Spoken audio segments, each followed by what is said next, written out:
আওয়ামী লীগকে ভাঙ্গার ষড়যন্ত্র কথাটা এখন শেষ করতে চেয়েছিলাম, কিন্তু আরেকটা কথা মনে পড়লো বলে রাখি। আমি আমার কথাটা কোট করে রাখেন অনলাইনে, যে যতদিন বঙ্গবন্ধু তনয়া শেখ মুজিব কন্যা যেভাবেই বলি না কেন শেখ হাসিনা জীবিত থাকবেন, ততদিন আওয়ামী লীগকে ভাঙ্গার কোন ষড়যন্ত্র আসলে সাকসেস হবে না। এর কারণটা হলো আওয়ামী লীগের যারা সাপোর্টার তাদেরকে যদি আমরা সুরকির মতন তুলনা করি, সিমেন্ট নাম বার্লি এবং অন্যান্য তুলনা করি, তাহলে সেটাকে সংযুক্ত রাখার জন্য ডিম ব্যবহার করা হয় যাতে শক্তিশালী থাকে, অথবা সিমেন্ট ব্যবহার করা হয়। অতএব শেখ হাসিনা যতদিন জীবিত থাকবে এটা ভাঙার কোনো সম্ভাবনা নেই। আমরা ষড়যন্ত্র করতে পারবো, আমরা ১/১১-তে ষড়যন্ত্র করেছি, এমনকি ওয়াশিংটন ডিসি থেকে শেখ হাসিনাকে ফোন করে এই যে ইত্তেফাকের ব্যারিস্টার, আমি নামটা ভুলে গেছি, ব্যারিস্টার যিনি বড় ছেলে মঞ্জু, আমি ইয়ার কথা বলছি, আনোয়ার হোসেন মঞ্জুর বড় ভাইয়ের কথা বলছি, মইনুল হোসেন, ব্যারিস্টার মইনুল হোসেন। হ্যাঁ, ব্যারিস্টার মইনুল হোসেন এই ওয়াশিংটন ডিসিতে ছিলেন শেখ হাসিনা, তিনি ফোন করে বলেছিলেন, বোন তোমার এখন আসার প্রয়োজন নেই। রিপিট ইট, উনি এইভাবে বলছেন যে বোন তোমার এখন আসার প্রয়োজন নেই। শেখ হাসিনা বলেন আমি আসছি, তুমি পারলে ঠেকায়, আমি রওনা হচ্ছি, তুমি পারলে ঠেকায়। এই হলো শেখ হাসিনা, এই হলো আওয়ামী লীগের। আমি বলছি যে এই ষড়যন্ত্র দিয়ে হবে না, এই ষড়যন্ত্র চলতেই থাকবে। হ্যাঁ, দ্বিতীয় যে প্রশ্নটা আমাদের সামনে এখন দেখা যাচ্ছে, বিএনপির ভাঙনের সুর। বিএনপির ভাঙনের সুর, আসলে বিএনপিটা জিয়াউর রহমান নিয়ে আসলেন এই যে রংপুরের যার ইয়া ছিল জাদুমিয়ার ফুল নেই মনে নেই, জাদু মিয়াকে নিয়ে আসলো ভাসানী নেট থেকে ভেঙে, উনি জাদু মিয়াকে এভাবে নিয়ে আসলেন। তারপর নিয়ে আসলেন আরো কিছু উচ্ছিষ্ট কিন্তু বাংলাদেশের রাজনীতিতে তারা ছোট হলো ফ্যাক্টর। তারপর নিয়ে আসলেন মুসলিম লীগের একটি বিরাট অংশকে। তারপরে নিয়ে আসলেন সেখানে জামায়াতে ইসলামীর যে অংশটা বুঝতে পারলো যে জামাতে ইসলামী নামে এই দেশে আমরা যদি থাকি তাহলে আমরা কখনো এমপি মন্ত্রী এসব হতে পারবো না, সেই অংশ। আমি বিস্তারিত বলছি কারণ আজকের যারা নতুন জেনারেশন, আমি আপনাদের টকশো কারা দেখে সেটা নিয়ে কিন্তু একটু পর্যবেক্ষণ করি। আমি এটা আপনাদেরকে বলে দিই, আমাদের কথাগুলো সবচেয়ে বেশি শুনে 25 থেকে 40 বছরের বাংলাদেশি মানুষেরা, আমাদের বয়সী মানুষেরা সবচেয়ে কম শুনে, কারণ তারা ইতিমধ্যে জেনে গেছে এই ঘটনাটা। অতএব তাদের জন্য বলছি যে এই বিএনপি কে বিস্তারিত বলার কারণ হলো, বিএনপি কিন্তু একক কোনো রাজনৈতিক সমমনা পার্টি নয়। এখানে বহু মনের, বহু রাজনৈতিক দর্শনের বিস্তার। অতএব আপনি যে কথাটা বলছেন বিএনপি আপাতত ভাঙবে না, এর আরেকটি কারণ হলো যেরকম শেখ হাসিনার জন্য আওয়ামী লীগ ভাঙবে না, বিএনপি ভাঙবে না, কারণ বিএনপি এখন ক্ষমতায়। এই ক্ষমতায় থাকার জন্য তারা পার্টিগত ভাঙবে না, কিন্তু ওনার সচিব পরিবর্তন, তাদের মহাসচিব পরিবর্তন এবং অন্যান্য যে বিষয়গুলো আপনি বলছেন সেটার জন্য একটি ফ্যাক্টর হিসেবে আমি বলি, বিএনপি নিজে দলগতভাবে 209টি সিট নিয়ে ক্ষমতায় আসলেও তারা তাদের রাজনৈতিক সহচর বা রাজনৈতিক কর্মী বা রাজনৈতিক নেতাকে পররাষ্ট্র মন্ত্রণালয়ের মতন গুরুত্বপূর্ণ মন্ত্রণালয়ে বসাতে পারেননি। এটাতেই আপনারা বুঝে নেবেন যে বিএনপির উপর কারা প্রেসার তৈরি করছে। এবং আমি শুধু বলি যে সেই প্রেসার যদি আমরা মনে করি ডক্টর ইউনূসকে কারা বসিয়েছিল, এবং সেই ডক্টর ইউনূসকে যারা বসিয়েছিল তারা এবং বাংলাদেশের আরেকটি ত্রিমুখী যে শক্তি, সেই শক্তিটা আমি আমাদের প্রাক আলোচনা থেকে আমি লিখে রেখেছিলাম যাতে আমি নামগুলো মনে রাখতে পারি। মতি, মাহফুজ, বদিউল আলম, এই ত্রয় যে একটা শক্তি বাংলাদেশে যে কোনো উপায়ে বহির বিশ্বের সহযোগিতায় হোক, যেভাবে হোক, এই শক্তিটা আমাদের বর্তমান তথাকথিত নির্বাচিত প্রধানমন্ত্রী তারেক জিয়াকে যাতে কোনো ক্রমেই কোনোভাবেই সে তার রাজনৈতিক বিষয়গুলোকে সামনে, ম্যানিফেস্টোগুলোকে না আনতে পারে। কারণ সে যদি বিএনপি যদি ক্ষমতাসীন হয়, নিরঙ্কুশ ক্ষমতাসীন হয়, হওয়ার কথা 209 সিট আপনাদের হাতে, যেখানে 175 থাকলেই আপনার নিরঙ্কুশ, সেখানে কেন আপনাকে এখনো ওদের আঙ্গুলের ইশারায় পররাষ্ট্রমন্ত্রী দিয়ে দিতে হয়, সচিব দিয়ে দিতে হয়, অমুক দিয়ে দিতে হয়, আর অর্বাচীন কয়েকটি বালক সেখানে আপনাদেরকে চিৎকার করে আমি বলবো রাস্তার মতন, এবং তাদের কিছুই করার নেই, সেটাকে আগামী 5 বছর যাতে এই নতজানু ভাবেই এই পার্টিটা ক্ষমতায় থাকে, সেটার জন্য তাকে ভয় দেখানোর জন্য এই আলাপগুলো করা হয়। মির্জা ফখরুল তিনি প্রথম ভারপ্রাপ্ত সচিব হন 2011 সনে মার্চ মাসে, এবং সেখান থেকে উনি 2016 সন পর্যন্ত ছিলেন ভারপ্রাপ্ত। 2016 সনের আবার মার্চ মাসেই তাকে ভার মুক্ত করে দেয়া হয়। অতএব আমরা হিসাব করলে দ্বিতীয় ভারমুক্ত সচিব হিসেবে উনি ইতিমধ্যে 10 বছর, আর তার আগে আরো ছিলেন 5 বছর। এই 16 বছর সময়ে বা 15 বছর সময়ে একটি রাজনৈতিক দল যে এরা নিজেদের দলের ভিতরেই গণতন্ত্র চর্চা করে না, তাহলে এটা খুব, তারা হয়তোবা একটা প্রিটেন্ড করার চেষ্টা করছে, যারা তারেক জিয়াকে আসলে প্রেসারে রাখার চেষ্টায়, যে আপনারা ইন্টারনাল পার্টি পলিটিক্সে গণতন্ত্র চর্চা করেন। আওয়ামী লীগকে হয়তোবা তারা দেখাচ্ছে, দেখেন শেখ হাসিনা সবসময় 3 বছর পর হোক, 4 বছর হোক, 3 বছর না করতে পারলেও তারা একটা সম্মেলনের ভিতর দিয়ে আবার উনি নির্বাচিত সভাপতি, সেক্রেটারিও নির্বাচিত, কিন্তু আপনারা তো সম্মেলনই করছেন না। তারা হয়তো দোষ দেবেন শেখ হাসিনা তখন দেয়নি। আরে ভাই, শেখ হাসিনা তো আপনাদেরকে নিষেধ রাখেননি, আপনারা পুলিশকে আক্রমণ না করলে আপনাদের উপর তো কোনো অত্যাচার ছিল না। সেই অর্থে আমি বলবো যে ইয়াস, এই খেলাটা দৃশ্যমান করছে এই জন্যে যাতে করে বোঝানো যায় যে আওয়ামী লীগও দুর্বল, আর আমাদের বিএনপির ভিতরেও একটি শক্তি, যেটাকে আপনারা বলছেন অক্ষশক্তি, খালেদা জিয়ার অক্ষশক্তি। আমিও দেখতে পাচ্ছি যে তাদের সিনিয়রদের কাউকেই তেমন কোনো পোস্টে বসানো হয়নি, এমনকি মির্জা আব্বাস অসুস্থ হয়ে এখন মালয়েশিয়াতে অবস্থান করছেন সিঙ্গাপুর থেকে।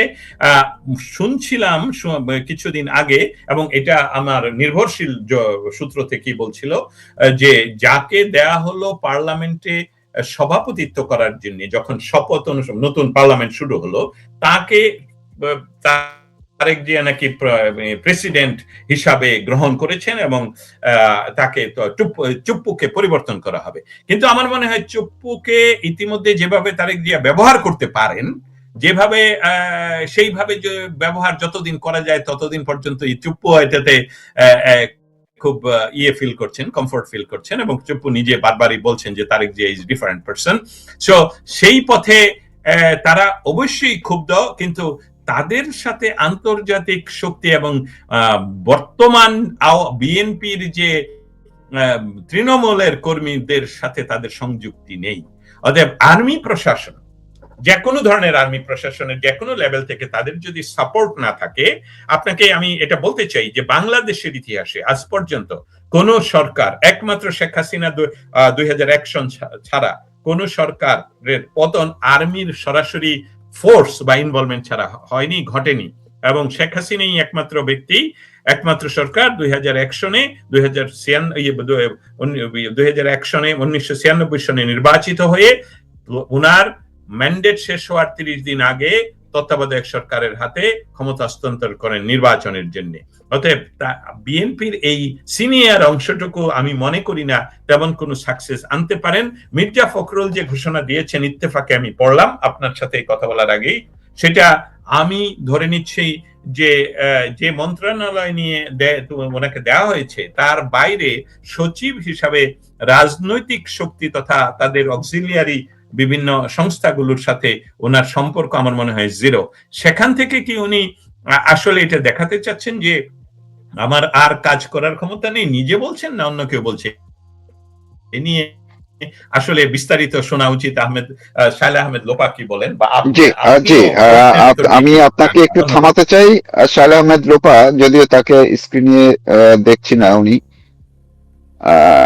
হ্যাঁ জি, আপনাকে না দেখে একটু শঙ্কিত ছিলাম যে আপনি কি চলে গেলেন কিনা। আমি কাজ করতেছিলাম, আমি কথাও শুনতেছিলাম, একটু কাজও করতেছিলাম। আচ্ছা, আপনার কাছ থেকে একটু জানতে চাই যে এই যেটি দস্তগীর জাহাঙ্গীর ভাই যেই কথাগুলো বলছিলেন, এটা সূত্র ধরে বিএনপির সিনিয়র নেতারা ধরেন তরুণ প্রজন্মের কথা বাদই দিলাম, যে তারেক রহমানের মুখে যারা একদম খুব বেশি মানে একেবারেই আকৃষ্ট হয়ে আছেন, তারা হয়তো তারেক রহমান যা বলবেন সেটাই তারা মেনে নেয়, সেটাই তারা বিশ্বাস করে শতভাগ। কিন্তু সিনিয়র যারা, একদম সিজন যারা পলিটিশিয়ান বিএনপি, তারা কি তারেক রহমানের মুখে যখন শোনেন যে ভাসানী আহ জিয়াউর রহমানের হাতে এসে ৭৯-তে ধানের শীষ দিয়ে গেছে, তো তারা কি একটু বিব্রত হলেন কিনা? এবং এর পরপরই কিন্তু দেখা যায় যে সিনিয়ররা তারা আরো একটু দূরে সরে গেছেন গত কয়েকদিন, তাদেরকে একটু চুপচাপ। তো কেউ কেউ বলছেন যে সিনিয়র নেতারা আসলে এতটাই লজ্জিত হয়েছেন, এতটাই ক্ষুব্ধ হয়েছেন, হতাশ হয়েছেন, যে তারা এখন ভিন্ন চিন্তা করছে। তারেক রহমান কেন বা কোন ভিত্তিতে এই কথাটি বলে ফেললেন? তারেক রহমান বলেছেন কারণ তারেক রহমান অজ্ঞ টাইপের মানুষ, তার কোনো নলেজ নাই। একজন প্রধানমন্ত্রীকে আপনি অজ্ঞ বলবেন কিভাবে? প্রধানমন্ত্রী তো হয়েছেন উনি বিশেষ ব্যবস্থায়, বিশেষ সময়ে, বিশেষ সময়কে কাজে লাগিয়ে। এখন প্রধানমন্ত্রী আমাদের যে ইউনুসকে আমরা দেখেছি এত বিজ্ঞ, তো পড়াশোনা জানা, অর্থনীতির বিশাল বড় পৃথিবীব্যাপী গ্লোবাল সিটিজেন উনি, ওনার কোনো ইয়ে নাই। উনি যে কাণ্ডগুলো করেছেন সেই কম্পেয়ারিং টু, তারপরে যখন তারেক এসছে, তারেক রহমান প্রধানমন্ত্রী, আপনি বাংলাদেশের মানুষদেরকে যা জিজ্ঞেস করেন, তারেক রহমানের সভা সমিতিতে বিএনপির অনেক প্রোগ্রাম হতে থাকে, সবাই বলে সে শেখ শেখ শেখ মুজিব ল ল ল সালাম, জয় তুলসী জয় বাংলা শেখ হাসিনা, বিকজ মেন্টালি মানুষ একসেপ্টই করতে পারে না এখনো পর্যন্ত। এখন আপনি বলছেন ব্যক্তি তারেক রহমান, আপনি তৌফিক মারুফ, দস্তগীর জাহাঙ্গীর, আমি শাহ আহমেদ লোপা, আমরা সবাই জানি ওনার নলেজের দৌড় কত দূর। উনি এর আগে শুধুই ছিলেন খালেদা জিয়ার পুত্র, হামা ভবনের মালিক। সেই কারণে ওনার জ্ঞানের স্তর বা জ্ঞানের লেভেল নিয়ে কেউ অত কনসার্ন ছিল না, জানতেও চাইতো না। কারণ ওনাকে একভাবে উনি নিজেকে আমরা চিনতাম। সে প্রসঙ্গ তো আপনি আমি সবাই জানি, সেটা বাদ দেই, সে প্রসঙ্গে যাব। সুতরাং তারেক রহমানের একাডেমিক পড়াশোনা তো বাদই দিলাম, মানুষের রাজনীতি করতে আসলে যে একটা পড়াশোনা, কারণ 10-15 বছর বাইরে থাকার পরে ওইটা ইনর্মাস, মানে অনেক সময় উনি পেয়েছিলেন রাজনীতি পড়াশোনা করার, যে আমি পড়াশোনা করি, আমার জেনারেল নলেজ বাড়াই, যে নলেজ দিয়ে আমার ভবিষ্যতে কাজে লাগবে, ওই যে জেনারেল নলেজটা ওনার নাই। This is shameful. আপনি নিজে তার দলের সিনিয়র নেতা তো বাদই দেন, আপনার প্রধানমন্ত্রী এরকম, সদ্য বিদায়ী প্রধানমন্ত্রী শেখ হাসিনা গেছে, এখন এই প্রধানমন্ত্রী আসছে। আপনি তো বাংলাদেশের মানুষ, এই রাষ্ট্র তো আপনার লজ্জা লাগে না? আমার লজ্জা লাগে। when I compare যে আমার কি প্রধানমন্ত্রী মাত্র তারা তাড়ালো, তারপর কি প্রধানমন্ত্রী আসছে। কিন্তু আমরা তো দেখলাম যে যখন তারেক রহমান ওই কথাটা বললেন, তখন তো হাততালি দিল, এবং যারা উপস্থিত ছিল তারা সবাই স্লোগানও দিল তারেক রহমানের পক্ষে, জিয়া জিয়া বলে। আপনাকে আমি বলতেছিলাম না, শো এর আগে আপনার সাথে আমার একটা কথা হচ্ছিল, আমাদের সমস্যাটাই তো এটা, আমরা সবসময় অনুসরণ করতে পছন্দ করি, আমরা সবসময় চাপলুসি করতে পছন্দ করি, আমরা সবসময় তোষামদি পড়তে পছন্দ করি। বুঝেন না? তারেক রহমানের মন্ত্রী স্কুলে যায় বাচ্চাকে শেখাচ্ছে তোমাদেরকে চায় জাইমা রহমান তোমাদের আগামীর নেতা, বাচ্চাও বলতেছে হ্যাঁ, বাচ্চা চেনেই না জাইমাকে। এরকম অদ্ভুত একটা, জি শায়লা লোপা, আমি শুধু আপনার সাথে সংযোজন করে দেই, এই মাত্র কয়েক ঘন্টা আগে বর্তমান স্বাস্থ্যমন্ত্রী বিএনপির জিয়া পরিবারের আত্মীয় স্বজন যে হসপিটালে ভর্তি, খালেদা জিয়ার গৃহকর্মী ফাতেমার ভাতিজিকে দেখতে হাসপাতালে গেলেন। আমি শুধু সংযোজন করলাম আপনার জন্য। হ্যাঁ, আমি এটা বলতাম, আমি দেখেছি এটা, আমি যাচ্ছিলাম ওখানে। সো দ্যাট আমাদের নেচার হইতেছে এটা, আমাদের অভ্যাস হতেছে, আমরা চাপলুসি করতে পছন্দ করি, আমরা তোষামদি করতে পছন্দ করি, আমরা ভালো থাকতে চাই না, আমরা নিজের অধিকার বুঝি না, কিন্তু আমরা অধিকার নিয়ে কথা বলি। সুতরাং তারেক রহমানের ওই ভুলভাল যারা তালি দিয়েছে তারা কি জানে ইতিহাস? জানে না তো। এখন বলবেন ইতিহাস একটা বস্তাপচা জিনিস। কারণ আমরা জানি না তাই। এটার প্রয়োজনীয়তা কতটুকু? যদি প্রয়োজনীয়তা না থাকতো তাহলে সমস্ত নেতা, বুদ্ধিজীবীরা ইতিহাস টানে কেন? পৃথিবীতে তো ইতিহাস বলে কোনো বিষয়ই থাকতো না। সুতরাং এটার প্রয়োজনীয়তা আছে, রাইট? আপনার পাস্ট না নাই ছাড়া তো মানুষ হয় না। পাস্ট রেফারেন্স দিয়ে আপনি ফিউচারে যাবেন। That is how it is work. পৃথিবী এভাবে ঘুরে। সুতরাং তারেক রহমানের জ্ঞান বুদ্ধি নিয়ে তো আমার আর আলোচনা করার ইচ্ছা নেই, কারণ আই নো হিম না, ভেরি ওয়েল। আমি আপনার আমার কিংবা দস্তগীর জাহাঙ্গীরের কথা বলছি না, আমরা না হয় বললে সেটা তো এক ধরনের, কিন্তু তার যে দল, সেই দলে যখন মঈন খানের মতো জাজ্জের লোক আছে এবং খুবই বড় বড় মাপের অনেক কয়েকজন নেতা আছেন, তাদের অবস্থা কি হয়, কি হয়েছে বলে আপনার ধারণা? ওইটাতেই যাচ্ছিলাম। আপনি আপনি আমার কথা হচ্ছে, আপনার আমার তারেক রহমানকে কেন আপনাদের কথা বললাম, আপনার আমাদেরই বিব্রত লাগে জাস্ট বিকজ সে প্রধানমন্ত্রী। এই প্রধানমন্ত্রীর যে রাজনৈতিক দলটা, এই প্রধানমন্ত্রী হচ্ছে সেই সব লোকের নেতা যাদের নাম আপনি বললেন, মঈন, মিস্টার মঈন, মির্জা ফখরুল, ইভেন্দো, আপনি যাদের যাদের কথা বলছেন, আগে সাইফুর রহমান ছিল। আমি যতদূর শুনেছি, আপনারা সবাই শুনবেন, 2001 থেকে 2006 দুইটা প্যারালাল একটা বিএনপির ভেতরে ব্যাপার ছিল। একটা হচ্ছে খালেদা জিয়ার বর্ষিয়ান সকল নেতারা, আর একটা হচ্ছে তারেক রহমানের এখনকার যারা। আর এখন শুনতে পাচ্ছি লন্ডন প্রবাসী কিছু পাওয়ারফুল ব্যক্তি যারা লন্ডন থেকে গিয়ে তারেক রহমানের সাথে সেট আপ হয়ে গেছে, আর একটা হচ্ছে বর্ষিয়ান নেতারা। আপনি বুঝতে পারেন মঈন সাহেব, তারপরে মানে এখন যারা যারা নেতা আছেন, খন্দকার মোশাররফ, হ্যাঁ, খন্দকার মোশাররফ, তাদের জন্য কি এম্বারাসিং? এইটা ওনারা না পারছেন গিলতে, না পারছেন ফেলতে, এবং ওনারা বাংলাদেশটাতে বসে বসে ওনারা চেষ্টা করেছেন বিএনপি কাম ব্যাক করুক with this product. I am sorry, এভাবেই বলতে হচ্ছে। মানে প্রধানমন্ত্রী তো ওনারা ওনাকেই বানাতে চাইছেন, উনি খালেদা জিয়ার ছেলে, ওনার বিগ প্যাকেজ, তাই না? এটা ইনহারেন্ট কথা যদি বলেন তাহলে তো খালেদা জিয়ার ছেলে। সুতরাং সমস্যাটা যেটা আমার কাছে মনে হয়েছে, এই লোকটা যখন কথা বলে তার আগে ওনার স্ক্রিপ্টটা লিখে দেয় কে? হ্যাঁ, আর দুজন সাংবাদিক আছে যারা স্ক্রিপ্ট রাইটার আর কি, কিন্তু তার উনি মানে তো সবসময় তো স্ক্রিপ্ট ধরে কথা বলেন না। এটি হয়তো একটা ভালো গুণ, কোন একটা স্ক্রিপ্টের জায়গায়, বাইরেও কথা না বলেন। না না না না না না, এরকম এম্বারাসমেন্টের না, এটা ওনার স্ক্রিপ্ট ধরে কথা বলতে হবে, কারণ উনি জানেন না, উনি অজ্ঞ মানুষ। অজ্ঞান হইলে ওনাকে বলতে হবে যে ভাই আমি কিছু জানি না, হ্যান্ডস আপ, যা লেখা দেবে তাই পড়বো। উনি কোনো একটা জেলায়, ওনার একটা বক্তব্য আমি শুনতেছিলাম, ফানি, কোনো একটা জেলায় গেছে, সেখানে উনি বলতেছে এইখানে সব গমের চাষ হয়। বলছে না, স্টেজে বসে বলে হয় না হয় না, বলছেন না এখানে তো গম হয় না, এখানে ভুট্টা হয়। সেটাও সে জানে না। এই লোকটাকে আমি ফলো করি, ইন্টারেস্টিং লাগে, হিউম্যানাস। আপনি যদি বলেন ফানি, আপনার মন ভালো না, তাহলে ওটার বক্তব্য শুনবেন, ভবিষ্যতে কিন্তু সেটা হবে। আপনার জি, মনটা খারাপ, হ্যাঁ, আপনি যে একটু তারেক রহমানের বক্তব্য শুনে আসি, বুঝছেন? জি, ধন্যবাদ। আপনি থাকেন একটু সঙ্গে। দস্তগীর জাহাঙ্গীর, আপনার কাছ থেকে আরেকটু একটু গভীর ভাবে একটু শোনাতে চাই। সেটি হচ্ছে যে বিএনপির এই তারেক রহমানকে যখন বাইরের শক্তি, আমরা একদম যদি এগ্রি করে নেই যে শেখ হাসিনা সরকার, মার্কিন যুক্তরাষ্ট্র কিংবা চীনের কথা বলি বা অন্য দেশগুলো তাদের স্বার্থ রক্ষা করতে পারে নাই বা পরীক্ষায় আহ দিতে পারে নাই, উত্তীর্ণ হতে পারেনি, শেখ হাসিনা চাননি কোনোভাবেই যে দেশের স্বার্থ অন্য কারো হাতে তুলে দিতে, কিন্তু সেই জায়গায় তারা চুজ করলেন তারেক রহমানকে।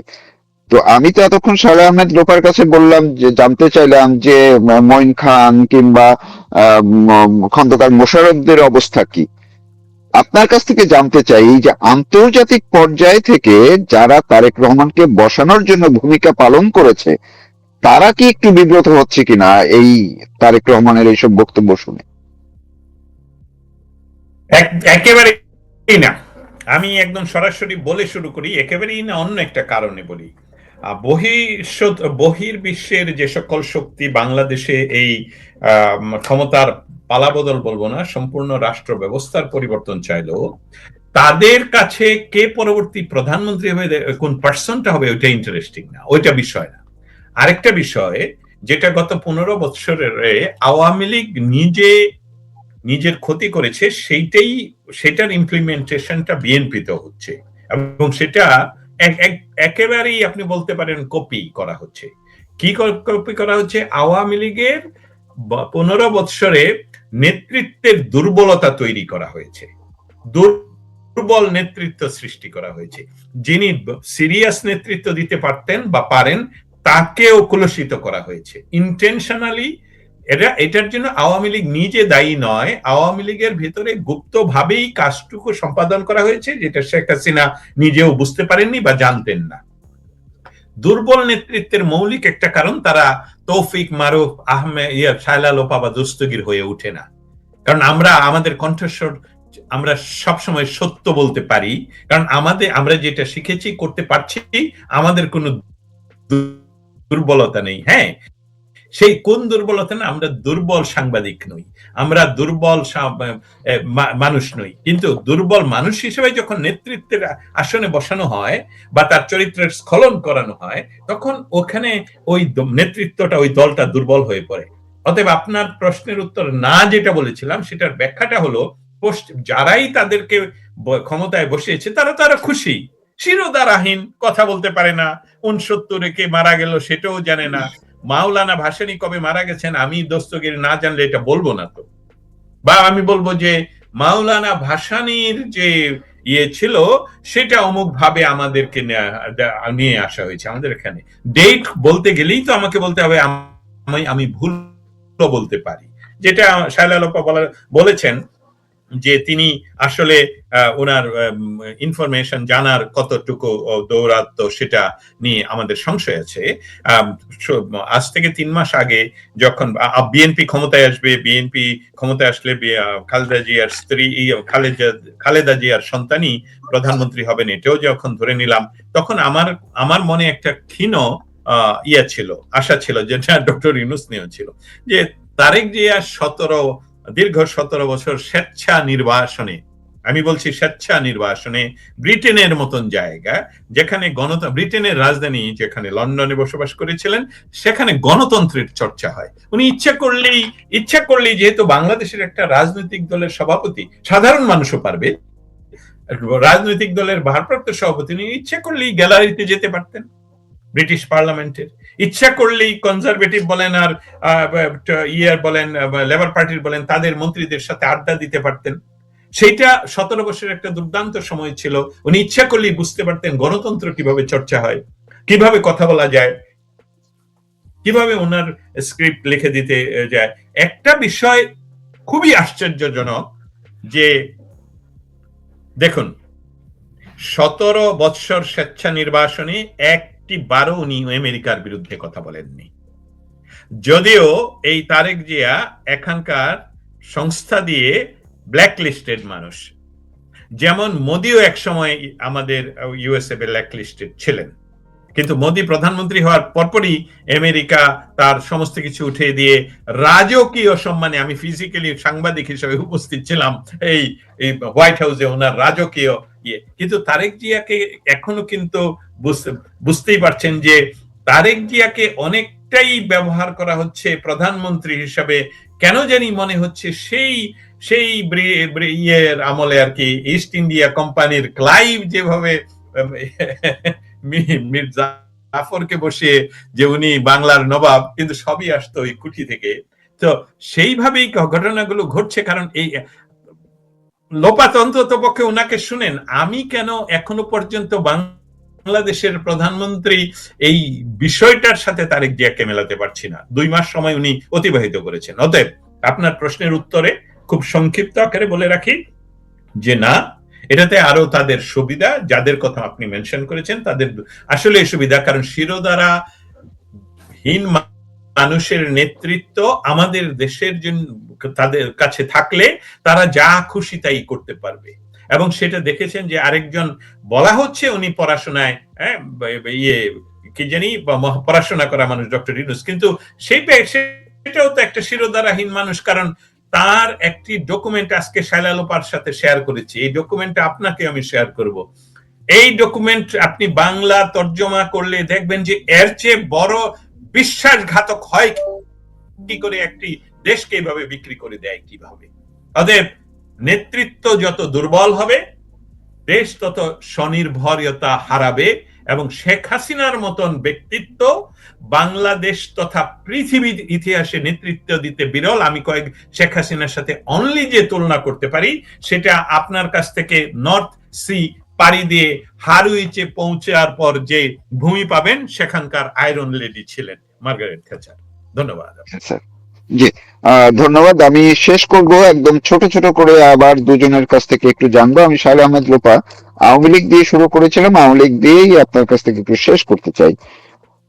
এই যে যারা আওয়ামী লীগের এখন রিফাইন্ড করার কথা বলছে, বুঝলাম যে সরকার চাইছে, বিদেশি শক্তি চাইছে আওয়ামী লীগ ভাঙতে, ঠিকই আছে, কিন্তু আমাদের সমমনা বলে আমরা যাদেরকে চিনি, জানি বা সামাজিক যোগাযোগ মাধ্যমে দেখি, তাদেরও অনেকের কথাবার্তা, তাদের অনেকের প্রচারণা এমনটা মনে হচ্ছে যে তারাও এক ধরনের এই রিফাইন্ড আওয়ামী লীগকে একটু উৎসাহ দেওয়ার চেষ্টা করছে, মানে এই অপপ্রচারকে আরো প্রমোট করছে।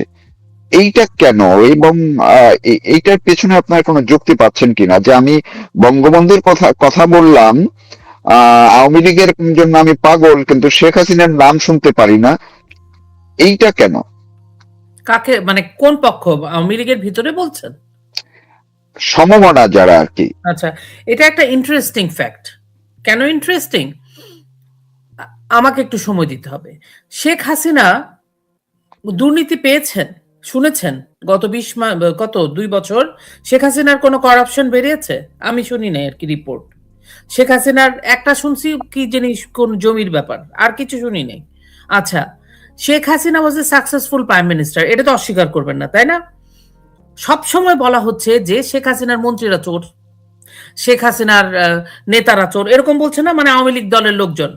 কিন্তু তারা সে আওয়ামী লীগটাকে ফেরত চায়, শেখ হাসিনাকে ফেরত চায় না। ইন্টারেস্টিং না? শেখ হাসিনা হারসেলফ, তার পার্সোনালি তাকে আমরা বলতেছি, উনি যাই হোক, উনি দেশ বেচে নাই, উনার কোনো দুর্নীতি নাই, কিন্তু উনি কন্ট্রোল করতে পারে নাই, উনার পলিসির এই ভুল ছিল, উনার নেতাকর্মীদের উনি কন্ট্রোলের বাইরে, এইসব নানা কথা বলি, কিন্তু ওনাকে তো আপনি দোষ দিতে পারবেন না, ওনার দেশপ্রেম নিয়ে তো কোনো প্রবলেম নাই। কিন্তু আমাদের সমমনারা বঙ্গবন্ধুকে ভালোবাসে, কিন্তু আওয়ামী লীগ আসতে হবে, শেখ হাসিনা আসতে পারবে না, কিন্তু মানে কিন্তু গুলা এটাই কেন? বঙ্গবন্ধুকে ভালোবাসতে তো অসুবিধা নেই, বঙ্গবন্ধু তখন নাই, ওকে তো মেরে ফেলছে 1975 সনে।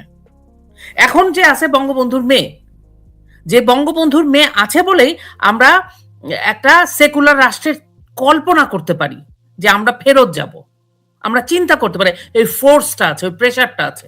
তো সেখানে প্রবলেম, আর কোনো তো প্রবলেম আমি দেখতে পাচ্ছি না। তোমরা শেখ হাসিনাকে দলকে পছন্দ করো না, কিন্তু শেখ হাসিনার দল ফেরত এটা চাও, শেখ হাসিনাকে চাও না। এটা একটা খুবই অদ্ভুত কন্ট্রাডিক্টরি, এবং এগুলো যারা করে তাদের উদ্দেশ্য, সেটা আওয়ামী লীগের লোকও যদি করে, অবশ্যই আমি বলবো ইন্টেনশন ভালো না। তাদেরকে আওয়ামী লীগের লোকদের বোঝা উচিত এরা কারা এই কথাটা বলে। আবার যারা বাইরে থেকে করে তারা তো করতেই পারে, কারণ শেখ হাসিনা তো আসলেও একটা কিছু এই গ্রুপের জন্য সমস্যা বটে, তাই না? কিছু কিছু জায়গায় শেখ হাসিনা তো বেন্ড হবে না, যেটা তারেক রহমানকে করা সম্ভব, যেটা জামাতের আমির তো যা ইচ্ছা তাই করতে পারে, তাদের কোনো নীতি আদর্শ কিছুই নেই, সেটা বাদই দিলাম। আওয়ামী লীগের ভিতরেও একটা বড় পোর্শন আছে, তারা মনে করে এত দেশপ্রেম করে লাভ নেই। তারাই ওই যে মাদ্রাসা, 500 মডেল মসজিদ, আমি আর নাম বলতে চাই না এদের। সুতরাং আমি এই কন্ট্রাডিকশনটার একদমই পক্ষে না। কারণ শেখ হাসিনা, আমি বলছি না, ভুল ত্রুটির ঊর্ধ্বে উঠে আপনাকে যতগুলা প্রাইম মিনিস্টার, প্রেসিডেন্ট মানে এখনো পর্যন্ত বাংলাদেশে হয়েছে, আপনি কম্পেয়ারিং টু শেখ হাসিনা, আপনি আমাকে একজন দেখান যে আমি তো সেই নেতার পিছনে থাকবো যেই নেতা যোগ্য নেতা। আমি তো এরকম দুর্বল নেতা, ভুল ভাল ইংরেজি বলা নেতা, ভুল ভাল ইতিহাস বলা নেতা, ভুল ভাল কাজকর্ম করার নেতার পিছনে তো আমি থাকবো না, যে আমার বাংলাদেশের 18 কোটি মানুষকে, বাংলাদেশের ভূখণ্ডকে কিছুই দিতে পারবে না ব্যর্থতা ছাড়া। কারণ যোগ্য মানুষ। আবার শেখ হাসিনার তারও একটা দোষ আছে, সেটা তো জানেন না, আমি বলি। সেটা হচ্ছে শেখ হাসিনা স্ট্রং জেন্ডারের দিক দিয়ে, উনি উইমেন। উনি আবার পুতুল প্রধানমন্ত্রী না, আমি কারো নাম বলতে চাচ্ছি না। উনি ঘুম থেকে উঠে একজন সচিবকে ডাইকা বলেন, তুমি এটা কি রিপোর্ট পাঠাইছো, এটা তো ভুল। শেখ হাসিনা সেরকম নেতা। সেজন্য শেখ হাসিনাকে নিয়ে অনেক কথা হয়, রিফাইন্ড আওয়ামী লীগ বলা হয়। এটা আমি, আমার ধারণা, আমি যতদূর খোঁজ খবর রাখি, আওয়ামী লীগের তৃণমূলের সাথেও আমার মাঝে, মাঝে কথা হয়, হয় না একদম বলব না। কারণ এটা আমার পেশার কোনো কারণে আমি করি। আমি জানি যে তারা বাংলাদেশের সাধারণ মানুষ যারা আওয়ামী লীগ করে এবং বাংলাদেশের সাধারণ পিপল যারা রাষ্ট্রটার ভালো চায়, নিজেদের ভালো চায়, তারা জানে যে কোন নেতার তাদের দরকার এবং কোন সময়টাকে, কোন নেতাটাকে তারা হারিয়েছে 5 আগস্টের মধ্য দিয়ে। সুতরাং রিফাইন্ড আওয়ামী লীগ বলতে থাকুক, দেখতে থাকে আমরা, চলেন, go with the flow, let's see what happen. Thank you very much. আপনাকে আমি শেষ করব দস্তগীর জাহাঙ্গীর আপনাকে দিয়ে। আমরা দেখছি এই যে সামাজিক যোগাযোগ মাধ্যমে আমাদের সাংবাদিকদের কেউ কেউ কিংবা এমনকি যারা 2024-এর 5ই আগস্টে জোয়ারে গা ভাসিয়ে দিয়েছিলেন, তাদের অনেকেই এখন প্রকাশ্যে গণমাধ্যমে এসেই, টক শোতে এসেই, মেইন স্ট্রিমের টক শোতে এসেও তারা বলছেন যে এই এর চেয়ে তো, এই ইউনূসের চেয়ে তো শেখ হাসিনা কে আমরা দেশ থেকে বাধ্য করে ভুল করেছি, কিংবা এই সরকারকে, আওয়ামী লীগ সরকারকে উৎখাত করা আমাদের আসলে প্রতারিত হয়েছি, আমরা ফাঁদে পড়েছি। যে কথাগুলো এর আগেও গত 2 বছরে অনেকেই বলছেন, কিন্তু এখন একদম কোর গ্রুপের, এমনকি এনসিপির ছেলেপান্ডাও ভিন্নভাবে ঘুরিয়ে ওই কথাটি কিন্তু তারা বলছে। তো যদি তাই হয়, তারা কি শেখ হাসিনা আওয়ামী লীগ দুটিকে আলাদা করার কথা ভাবছে, নাকি যখন তারা এই কথা বলে তারা শেখ হাসিনাকে মিন করেই বলে যে শেখ হাসিনাকেই দরকার? আপনাকে, আমরা কিন্তু সবাই দেখি গত বিভিন্ন গণমাধ্যমে কিন্তু এই জিনিসগুলো আসছে, যে চেয়ে শেখ হাসিনা অনেক ভালো ছিল। কালকে শুনলাম একজন বাম নেতা তিনি বলেছেন যে যে যদি শেখ হাসিনা মানে 10% দোষ থাকে, তাইলে ডক্টর ইউনূসের সেখানে 50% দোষ আছে, তাহলে কাকে আমরা শাস্তির আওতায় আগে আনবো? একজন খুবই, কালকে টক শোতেই আমি দেখছিলাম। তাইলে এই শেখ হাসিনার বিরুদ্ধে কারা আপনার এখন ষড়যন্ত্র করছে?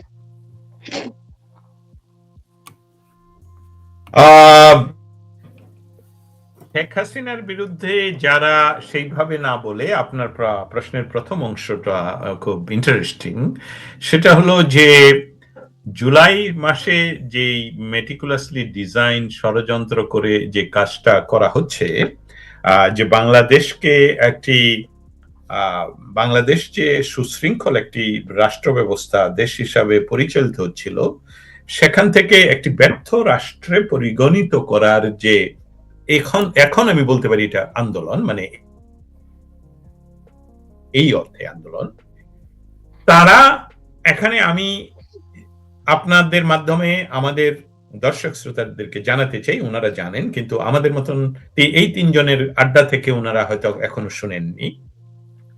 বাংলাদেশে শেখ হাসিনার নেতৃত্বে একটি শাসন ব্যবস্থা, স্থায়ী শাসন ব্যবস্থা, যেখানে মানুষের, এমনকি তৃণমূলের কর্মীর কথা বলছি না, তৃণমূল মানুষের, রিক্সাওয়ালা বলেন, কৃষক বলেন, ক্ষেত মজুর বলেন, তাদের আয় এবং উন্নতি হচ্ছিল।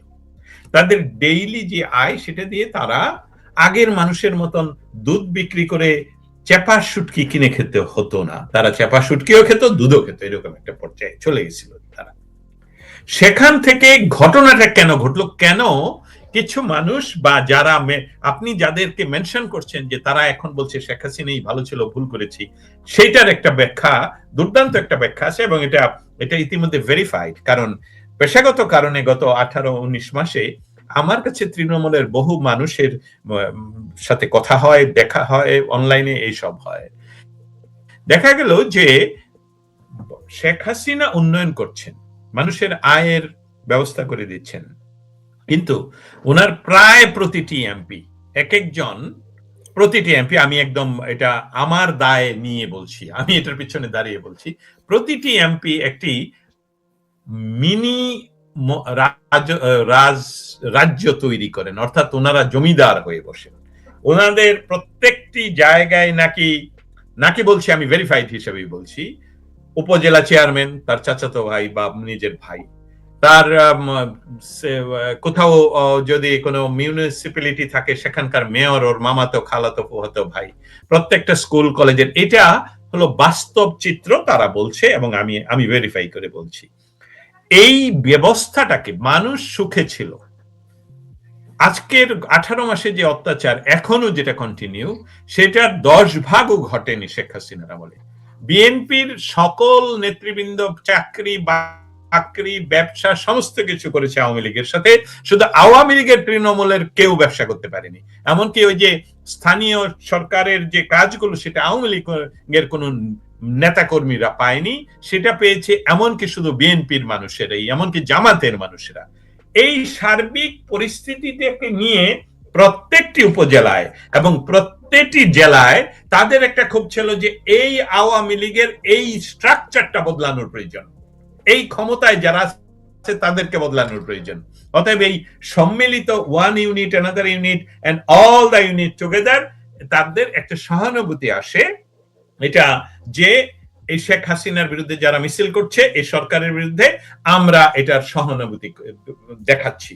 তাতে এই সহানুভূতির পরবর্তী স্টেপটা তারা আমার আর আপনার মতন দেখতে পায়নি। কারণ আমার কাছে যেই রাত্রে প্রতিবাদ কর আমার বন্ধুরা এসে জানালো যে এই দস্তগীর দেখো, সেখানে কিন্তু তারা বলছে কি জানি যে আমি কে তুমি কে, রাজাকার রাজাকার, কিন্তু তারপরে তারা নাকি বলছে যে কে বলেছে স্বৈরাচার স্বৈরাচার। আমি বলছি আমাকে এডিট করতে হবে না, আমার এটা ফিক্স। যা বাংলাদেশে রাজাকার হলো রাষ্ট্রদ্রোহী রাষ্ট্র বিরোধী সংস্থা, যারা আমাদের স্বাধীনতা সংগ্রামের বিরুদ্ধে তারা অস্ত্র নিয়ে আমাদের বিরুদ্ধে আমাদের সেনা আমাদের জনগণকে, অতএব তারা নিষিদ্ধ। তারা যখন বলবে আমি কে, কেউ যদি বাংলাদেশে বলে আমি কে রাজাকার, তারপরে যত ব্যাখ্যাই দেন সে রাষ্ট্রদ্রোহী। অতএব আমি আপনাদের এই যেতে পারবো না। শেখ হাসিনার নেতৃত্ব আপনাদের ভালো লাগে না, না এটা আপনার গণতান্ত্রিক রাইট এর বিরুদ্ধে প্রতিবাদ করা, কিন্তু আমার তো রাইট আছে শেখ হাসিনাকে সাপোর্ট করার, নাকি? জিয়াস, তাহলে আপনার সাথে আমি বলছি আপনারা ভুল পথে আছেন, শেখ হাসিনা সঠিক পথে আছেন। শেখ হাসিনার নেতৃত্ব যদি অটুট থাকে, আপনারা শেখ হাসিনাকে সহযোগিতা করুন, বলুন যে আপনার ওই এমপি দেখুন ওইখানে এই কাজ করছে, উনি তাতে সহযোগিতা পাবেন, আমাদের দেশ অনেক স্থিতিশীল থাকবে। কিন্তু আপনারা যেই পথে যাচ্ছেন সেটা হলো পরাজিত শক্তি, 71-এর পরাজিত শক্তি। এখন রাজাকার, আমরা নিজেদেরকে রাজাকার দাবি করতে পারছি, এইটা একটা ধৃষ্টতা এবং এতে বাংলাদেশের ক্ষতি হবে। অতএব আপনি যে কথাটা বলছিলেন এটা দীর্ঘ আলোচনার মাধ্যমে আমি বললাম যে তারা যারা এখন বলছেন যে শেখ হাসিনার সরকারি ভালো ছিলেন, তাদেরকে মানে বাংলাদেশের একটি বিষয় তারা বিশ্বাস করেন, সেটা হলো 71। এবং 71কে বিশ্বাস করতে হলে আপনারা যারা এখন বলছেন, আমি এটা আপনার প্রশ্নের উত্তর যেটা দেওয়ার দিয়েছি, আমি একটা আহ্বান করতে চাই যে আপনারা যারা বলছেন যে শেখ হাসিনা ভালো ছিলেন, শেখ হাসিনা সরকার ভালো ছিলেন, আমি আপনাদের কাছে আহ্বান করি আপনারা সামনে এসে বলুন 32 নাম্বারকে অবমুক্ত করতে হবে, 32 নাম্বারকে গড়ে তুলতে হবে সরকারি পয়সায়।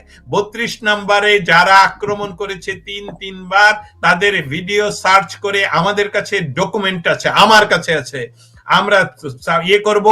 আপনারা এই দাবি তুলুন, 32 নাম্বারে হাত দেওয়া মানে বাংলাদেশে হাত দেওয়া, এবং সবাইকে এটা বলার পর আপনারা আওয়ামী লীগকে বা শেখ হাসিনাকে চান কি না চান সেই দোষ আর থাকবে না। কারণ এটা রাজনৈতিক অধিকার আপনাদের আমাদের যে আমি শেখ হাসিনাকে পছন্দ করি, আপনি পছন্দ করেন না, কিন্তু আপনি শেখ হাসিনাকে বলবেন ভালো ছিল, 32 নাম্বার ভেঙে ফেললো, কেউ এখনো পর্যন্ত একটা কেসও করলেন না, একটা প্রতিবাদ করলেন না।